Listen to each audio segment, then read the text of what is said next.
English is better than my French. I have struggled sometimes to understand, especially on technical parts. First of all, I'd like to thank Dominique for inviting me here today to speak about energy efficiency policies in Ireland.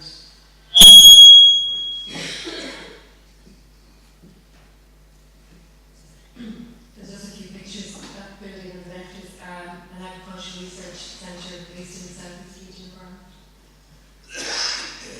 I don't think I need to dwell on this too much. I'm sure you're all fully aware of European energy policy and our commitments under the Energy Efficiency Directive. I suppose the main thing to look at here is our targets for 2030, which have been the new targets that have been set, and the targets of 27% to be reached. And I suppose energy efficiency will be an enabler to achieve this target. So it's something that, as Robert said this morning in his speech, that we have to pay the price if we want to achieve our goals. I think I'll always remember that phrase that Oscar Wilde is a very good one, and I'll try and remember it and use it for a future event. So in Ireland, we're being quite proactive on our energy efficiencies at the minute, because we feel we have to. We have an energy policy green paper at the moment that it's just finished public consultation. We have just published our third National Energy Efficiency Action Plan, and the government has set aside €70 million to implement this, which is a substantial budget for a small country just pulling out of a recession. Our targets are 20% energy savings for 2020 and 33% decrease in public sector energy use. The responsible bodies to implement this are the Department of Communications, Energy and Natural Resources, Sustainable Energy Authority of Ireland and the Commission for Energy Regulation. So just to give some examples of energy efficiency schemes in the building sector, the Energy Efficiency Obligation Scheme, this was a voluntary, but it became compulsory since January of this year, where suppliers must deliver energy efficiency savings, and it depends on their size and the proportion of market that they have, and that determines how much they must contribute. Energy audits and energy management systems have become quite popular in Ireland, and a strong energy management culture is emerging. A lot of companies are striving to get the ISO 5001. The international equivalent is the ISO 17021. Smart metering is being rolled out. It started on a trial basis this year, and the first smart meters will be installed in 2016. Part L in buildings, where the mandatory use of renewable energy systems is compulsory, is there, and it's good for new builds, but of course it doesn't apply to retrofits. Better Energy Programme. This is administered by the Sustainable Energy Authority of Ireland. It includes schemes such as greener home schemes, grants for solar panels, etc. Better Energy Areas and Community Schemes, whereby grants are given to upgrade existing community schemes like halls, community amenity areas. Social Housing Investment Project. The government has committed quite a big budget to pumping money into retrofitting houses that are owned by the state and rented to people from the lower socioeconomic groups. Building energy rating. This was introduced in Ireland in 2007. It's not absolutely compulsory, but a quarter of all homes have applied for it, whereby an auditor comes and does an assessment on your house. It's compulsory for selling a house, you have to have it, but even people like myself who hasn't sold my house, I've gotten one just to see where I can cut back and what energy savings I can make in the home.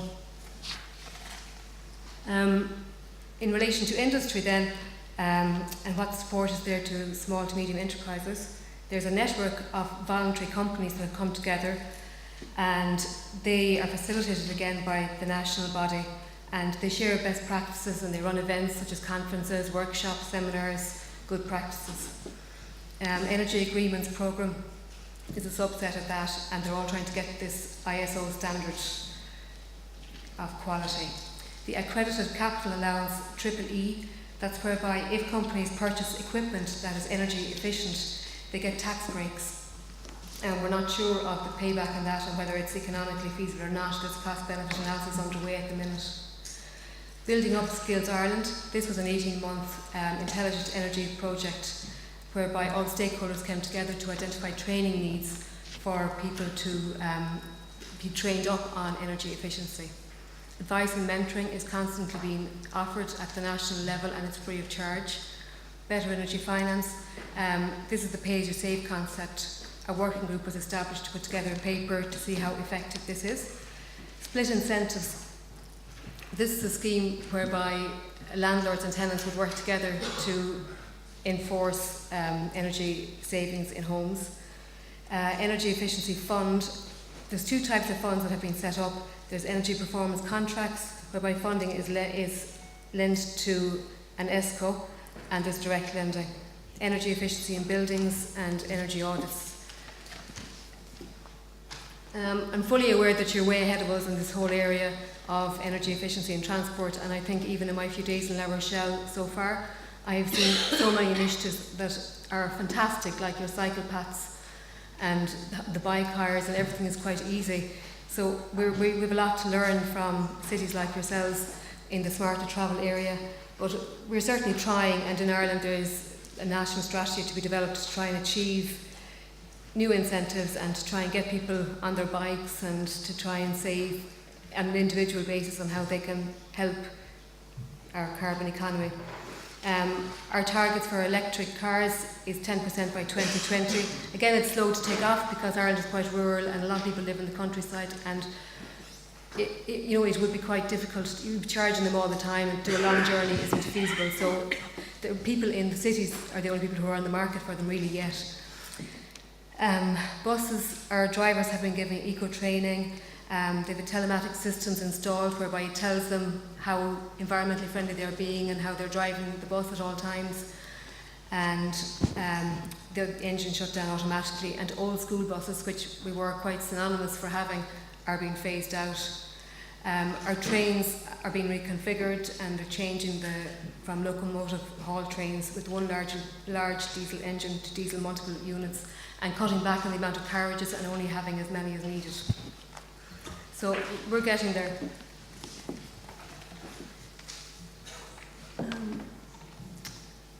Heating and cooling. District heating is very underdeveloped in Ireland.